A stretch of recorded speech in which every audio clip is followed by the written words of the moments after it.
idea is to let you see the leading people who are going to be leading you.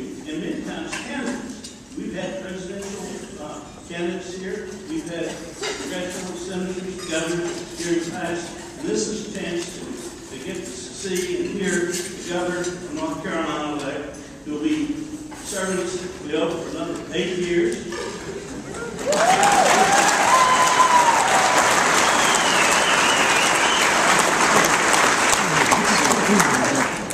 You know, when you're introducing people, if you're introducing people like you're at the table with each other, I would have the governor here and others who want to introduce. I'd introduce you to all of you. Now, we have almost 1,000 people here tonight, so I can't introduce every one of them here. I can tell you that Don Guerin, former minority leader, you guys are staying. We talked about you a little bit. Who's been a hard worker in the Republican Party. The Bill Banks family, you've got a chance to see Kenny Banks a moment ago. Bill's family has worked in Western North Carolina for many, many years. Steve Odom, who's served in this area. Bruce Briggs and the Briggs family are all here tonight. We love to. Rob Long, who's a good friend and worked diligently. We have a courthouse name for Jack Leeds and Jim Bailey, who are not there with God now. We're not able to see them, but we remember them well for all the work they did. Bill Walker and others that's here working in Western Carolina. Keith and Shirley Chris, where are they here? Yes, good. These are some of the best people you can find. Steve Cool, we saw a moment ago. I could go on, but I promised the governor's wife that he hadn't been home in all this time. And so we're going to try to get everything through. Pat McCrory was educated at Catawba College. He worked at Duke Power, starting in the beginning, right on through. One of the things that we both have in common, he learned to climb telephone poles while I was learning to climb trees. We both have those spikes that go up, you know. That's you have a job like that for me.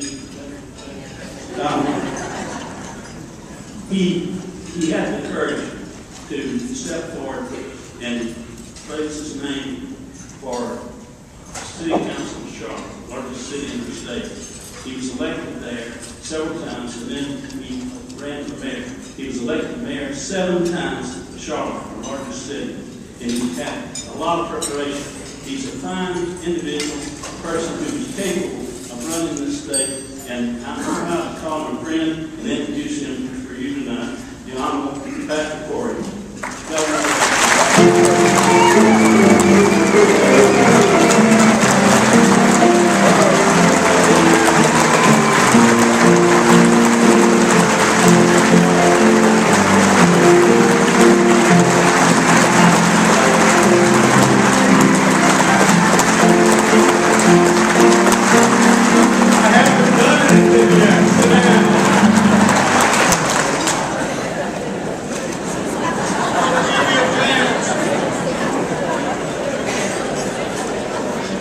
Now, only in Asheville do you drive up to the event and there are about 500 or 600 people lining the streets waving at you, holding signs.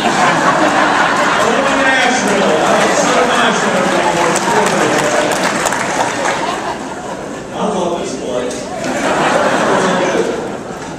Nice signs, too. And most of the people wave with 5 fingers.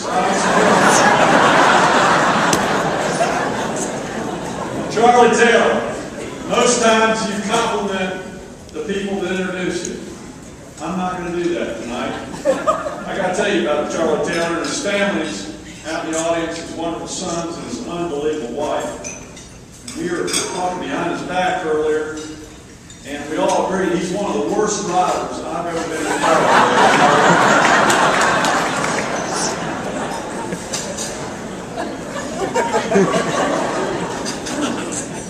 He drives along your mountain roads, because I've been in this pickup truck with him, with one hand, and he just assumes while going 65 miles an hour on a windy road that there's no one else coming in the other lane. What is most incredible skill, however, is when he takes you on a tour of this incredible land that he's preserved, and these incredible waterfalls. You go back these dirt roads, and you got cliffs on both sides of you. Going in is not bad, but backing out with him driving 30 miles an hour with one hand, he's using the rear view mirror.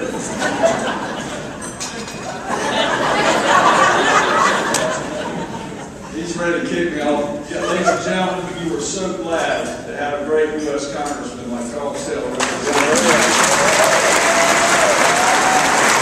If they only would have listened to him 2 decades ago, this nation would be in a lot better shape. No doubt about it. He was talking the talk, and he actually did some action. And let me tell you this, your next U.S. Congressman, Mark Meadows, I didn't think you could get better than Charles Taylor, but you have. And that's with all due respect to Charles Taylor. I'm going to work with Mark Meadows. We've got some huge issues that I'm going to have to communicate with him. And Patrick McHenry, your other representative in this area, will be an awful lot. Because right now, the law of the land is Obamacare. And I'm sworn to uphold the Constitution of the United States in addition to the Constitution of the state of North Carolina. And when I swear to put my hand on the Bible, I uphold my pledge. But I'm telling you this right now, both your Congressman and me, we're going to be asking some very tough questions before we do any implementation in North Carolina. We're going to make sure that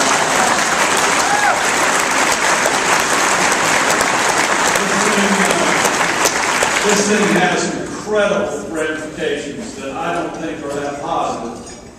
But it is what it is, but all we can do is try to improve upon it. So I'm going to be working with Mark, Patrick, and other representatives in this area. Richard Hudson, who I'm very pleased to be a new congressman in North Carolina.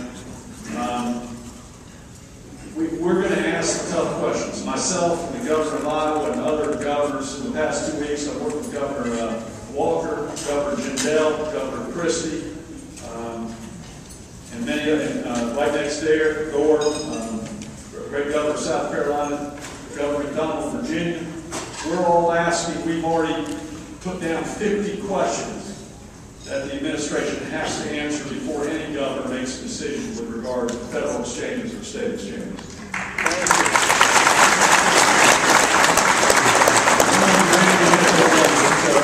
We're working together as a team, and I want to let you know this. I also need to just recognize a few other people in the audience.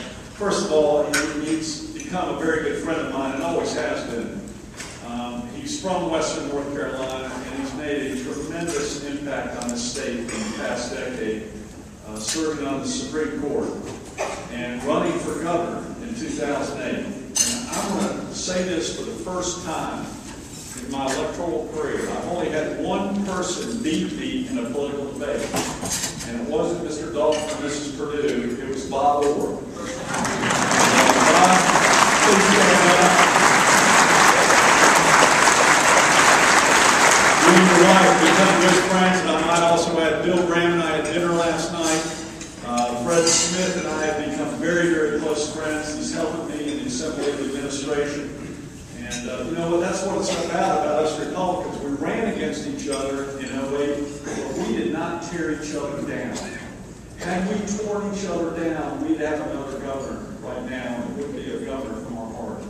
But that's the professional that Bob Orr, Bill Graham, and Fred Smith were. And I do consider them very close friends. And there's another close friend that's going to be your next lieutenant governor, Dan Forrest. Let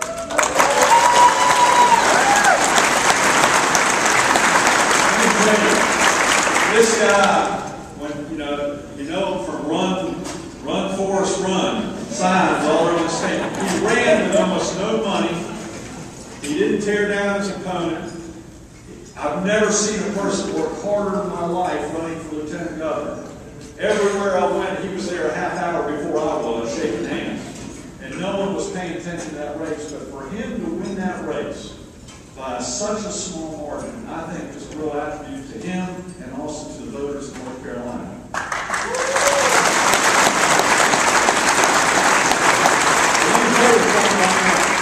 And I can't see anybody here with the bright lights. And I'm telling you right now, there's not a lot of authority given to the Lieutenant Governor of North Carolina. He and I have already had 2 to 3 meetings together since the election. And we have promised that we're going to work as a team regardless of what our authority says we can and cannot do. Dan is going to be next to me. Because first of all, I'm real cheap and I'm a conservative, and I'm real cheap in adding more resources. I plan to use Dan, the Lieutenant Governor, as a resource to solve our problems in North Carolina.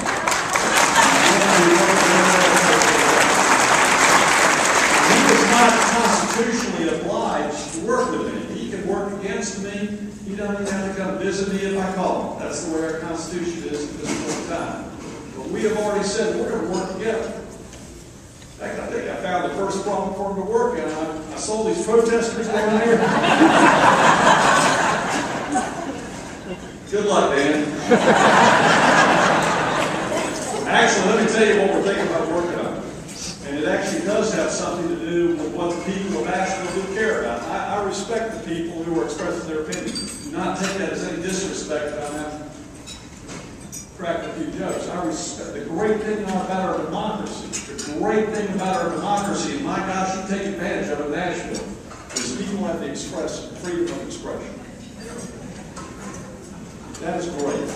But let me tell you right now, in North Carolina right now, we do not have a long-term vision on what we're going to do about our water supply, our energy supply, and what our transportation plan is in the future. And Dan Forrest is going to be a partner in helping me develop that plan and presenting it to the people of North Carolina so they clearly understand where we plan to spend the limited dollars that are available in state government. So Dan, get ready to work. You're going to be a great teammate. You come from an incredible background with your architectural business experience is exactly what we need in state government. Give Dan Forrest a nice applause.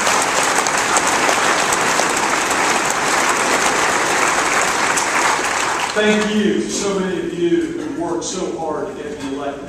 I didn't take it for granted.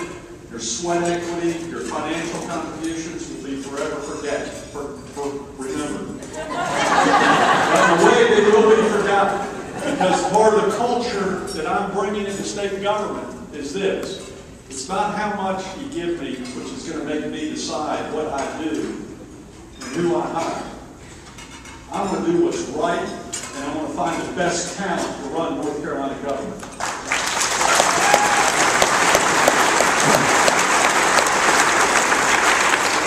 From day one of the night of the election, and on election night, I stood up and said, I'm honored to be the next governor, but my goal was not to be governor of North Carolina. My goal was to lead and to make a difference and fix a broken economy and broken government that we have in North Carolina. That was my goal. I'm not going to sit on the sidelines. I'm going to go identify what the problems are, admit that we have some problems, and we're going to fix them. And I'm not talking about short-term fixes. We're talking about long-term fixes. So the next generation will have the same quality of life that we've so much enjoyed here in the greatest state in the United States of America. We have to think long-term. So let me tell you what I've been doing since election night. I actually went to bed early that night. When they announced it, when the Fox reported McCrory wins, my family, a lot of supporters were jumping up and down. My wife and I looked at each other with absolutely no enthusiasm whatsoever. We said, well, I guess this is it. So my wife turned to me and said, you need to get up early in the morning and get to work. And that's exactly what we've been doing since election night, is working. And we're doing 3 things. First of all, my #1 objective is to find talent that I can place in state government to make sure we're running the most effective, efficient, and customer-oriented type of government in the United States of America. We're going to start treating you as customers, not as adversaries. And that was a commitment that I made in our campaign.